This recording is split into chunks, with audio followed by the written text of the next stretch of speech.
Hello friends, మీ అందరికీ మరోసారి స్వాగతం. స్నేహితులారా, మనందరికీ ఖచ్చితంగా మన ఇళ్లలో గోడపై చిన్న లేదా పెద్ద గడియారం వేలాడుతూ ఉంటుంది. మేము ఈ గడియారాన్ని గోడపై సులభంగా చూడగలిగే మరియు సమయాన్ని ట్రాక్ చేసే స్థలంలో ఇన్స్టాల్ చేస్తాము. కానీ స్నేహితులారా, వాస్తవానికి గడియారాన్ని ఉంచడానికి ఒక శుభ మరియు అశుభకరమైన దిశ ఉందని మీకు తెలుసా? మరియు అది మన జీవితాలపై సానుకూల మరియు ప్రతికూల ప్రభావాలను కూడా చూపుతుంది. ఫ్రెండ్స్, ఒక గడియారాన్ని ఎవరికీ బహుమతిగా ఇవ్వకూడదని నమ్ముతారు. గడియారం యొక్క చేతులు మనల్ని సమయానికి బంధిస్తాయి మరియు మనం ఈ సమయాన్ని ఎవరికైనా బహుమతిగా ఇస్తే మన మంచి సమయాలతో పాటు మన చెడు సమయాన్ని అతనికి ఇస్తున్నాము. ఈ క్షణం అతనికి మంచి రోజులు వస్తే అప్పుడు మనం సంతోషిస్తాం. సరే, వాస్తుశాస్త్రం మరియు ఫెంగ్ షుయ్ శాస్త్రం గడియారానికి సంబంధించి చాలా చెబుతున్నాయి, నిజమే. భారతీయ గ్రంథాలలో వాస్తుశాస్త్రం మరియు చైనీస్ వాస్తుశాస్త్రం అని పిలువబడే ఫెంగ్ షుయ్ శాస్త్రం ప్రకారం మన ఇంట్లో అమర్చిన గడియారాలు చాలా చెబుతాయి. ఇంట్లో లేదా ఆఫీసులో మనం ఉపయోగించే వాహనాలకు మన జీవితాలతో ప్రత్యేక అనుబంధం ఉంటుంది. గోడ గడియారం, టేబుల్ క్లాక్ లేదా హ్యాంగింగ్ క్లాక్ వంటి ఇంటిలో లేదా కార్యాలయంలో ఉపయోగించే గడియారాలను ఎలా ఉపయోగించాలో మరియు వాటిని ఏ గోడపై ఉంచాలి మరియు ఎక్కడ ఉంచకూడదు అనే దానిపై ప్రత్యేక సూచనలు ఇవ్వబడ్డాయి. కాబట్టి ఫ్రెండ్స్ అని చెప్పే ముందు పూర్తి వీడియోను చూడవలసిందిగా మిమ్మల్ని అభ్యర్థిస్తున్నాము. దయచేసి దీన్ని ఇష్టపడండి, మీ స్నేహితులతో భాగస్వామ్యం చేయండి మరియు మీరు ఇంకా ఛానల్కు సభ్యత్వాన్ని పొందకపోతే దయచేసి సభ్యత్వాన్ని పొందండి మరియు బెల్ చిహ్నాన్ని నొక్కండి. స్నేహితులారా, వాస్తుశాస్త్రాన్ని విశ్వసించాలంటే ఇంటి దక్షిణ గోడపై ఎప్పుడూ గడియారాన్ని ఏర్పాటు చేయకూడదు. నీకు తెలుసా ఎందుకని? ఎందుకంటే వాస్తు ప్రకారం ఇంటికి దక్షిణ దిక్కు యమ దిక్కు. అది మన జీవితాలను అంతం చేయడానికి పనిచేసేది. దీనితో పాటు దక్షిణ దిశ స్తబ్దత యొక్క దిశ. ఈ దిశలో గడియారాన్ని ఉంచడం ఒక వ్యక్తి యొక్క పురోగతి పథంలో స్తబ్దతను తీసుకురావడానికి సమానమని పృథ్వీ అభిప్రాయపడ్డాడు. ఇది హౌస్లో ఉన్న సభ్యుల కెరీర్పై చెడు ప్రభావాన్ని చూపుతుంది.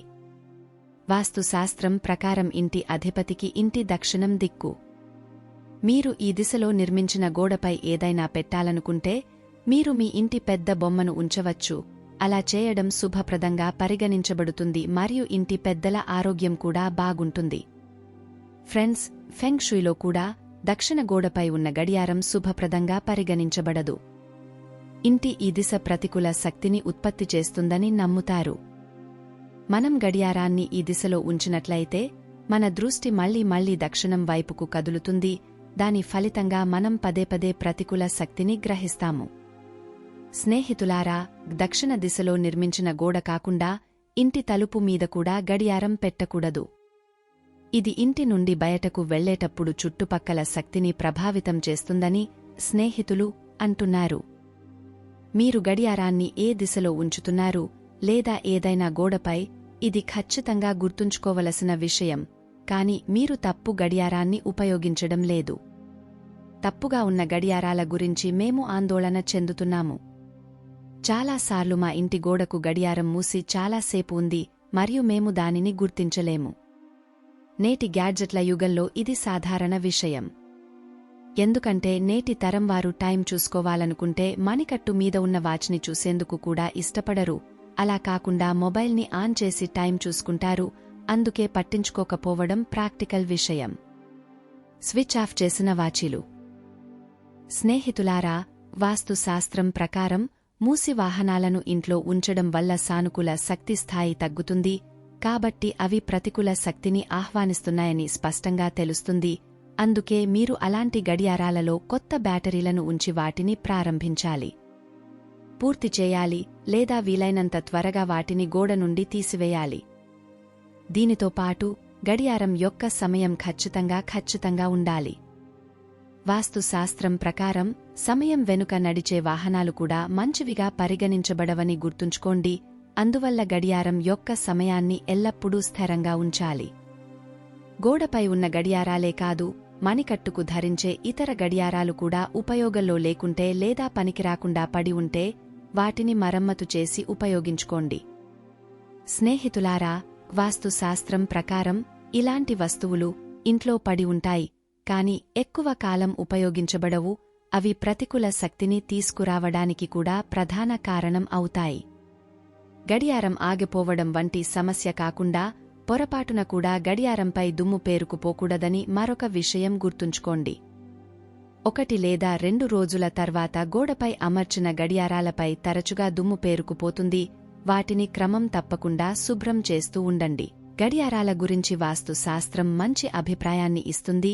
మీరు గడియారాల నుండి ప్రయోజనం పొందాలనుకుంటే వీలైనంత వరకు ఇంట్లో ఆహ్లాదకరమైన శబ్దాలను ఉత్పత్తి చేసే గడియారాలను మాత్రమే ఉంచండి.